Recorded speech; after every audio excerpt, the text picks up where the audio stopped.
So let's begin here in Photoshop with this image of Fred resized.jpg. This photo is provided through morguefile.com, and if you would like to download it free for yourself, the link is also provided in the course files. Now for this project, we're going to use what is probably the quickest and easiest way of creating a decent looking painted portrait within Photoshop. For many years, people have struggled to use several of Photoshop's filters to create what appears to be a hand-painted effect. And it wasn't until the Pixel Bender plugin actually was bought by Adobe and inserted into Photoshop that we got the oil paint filter. And that's where we started having a little bit more success with approximating the look of a hand-painted painting without actually having to do the painting ourselves. The first step in any type of photo painting project in Photoshop is to always do whatever type of photo editing you want to do first. Usually this involves doing any type of lighting or color correction prior to doing any type of the painting effects. Now that's often done using the image adjustments,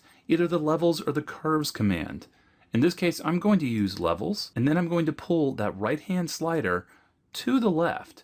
And you can see how it helps to brighten things up. Now I want to avoid any hot spots in the lighting, so I don't want to blow out these highlights. So you don't want to go too far with these sliders. So I'm going to pull that back a little bit and just help increase some of the contrast. So we still get the texture in there, but we get a lot of nice lighting. Now one of the great things about the oil paint filter is that it does have smart object support, which means that it will work with a smart object. And it's usually a good idea to create a smart object before applying it. We can do that by right-clicking on the background layer and selecting Convert to Smart Object. So now we can go to Filter, Oil Paint layer, just to give a little bit of pop to that coloring by pushing up that vibrance some.